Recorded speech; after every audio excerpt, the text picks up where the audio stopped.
We continue our live team coverage for you of federal executions resuming in Terre Haute. Rondrell Moore will walk us through the latest developments at the prison. Heather Good is a media witness to the execution. We'll hear from her. And Sarah Lehman is following the demonstrators.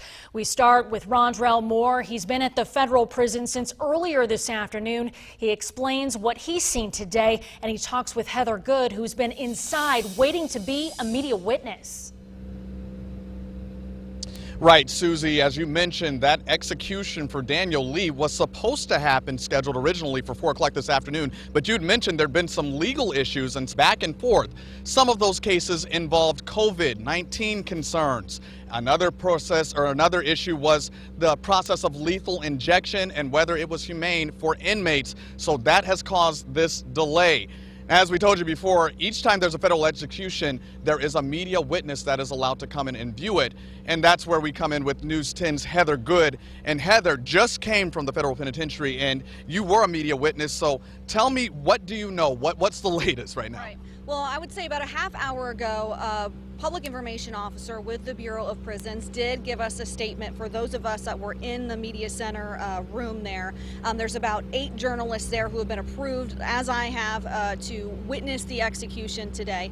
She told us essentially that the BOP is ready to proceed with this execution as soon as they get the go-ahead to do that, and that this litigation is resolved. Well, and Heather, you know, this isn't your everyday story. You know, you're watching somebody potentially draw his last breath. What's been the mood in there for both you and also the other people? Yeah, absolutely. Well, it definitely is something that you don't do every day. Really, there's just anticipation. A lot of us were just sitting there waiting, watching the clock.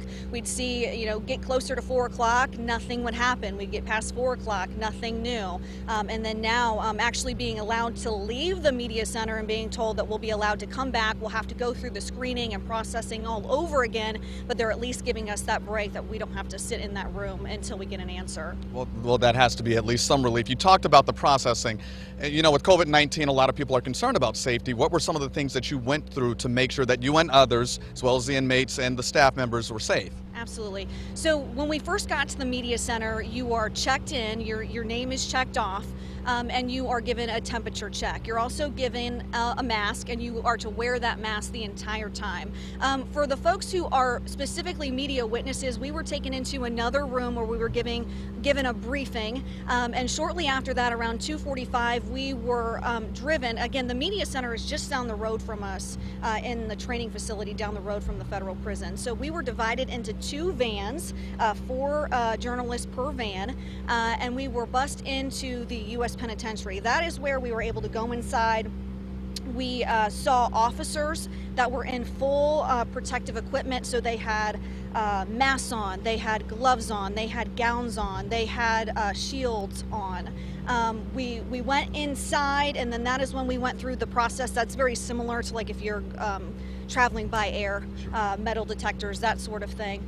While we were doing that, which I thought was interesting, they actually went out to the vans that we were bussed over in, cleaned those vans, and swapped those vans out. So we drove in different vans going back to the media center where we have been now, you know, just waiting. Well, a very intricate process, and Heather, I know that you're kind of on loan right now, so you could be called back at any moment, so we're going to let you get back to it, but you're going to be following this all evening long. Absolutely. We'll be on Twitter and Facebook, and we'll have all those updates as soon as we get them. All right, good work. Heather Good reporting for you today, and again, she is going to have those updates the moment that they come in.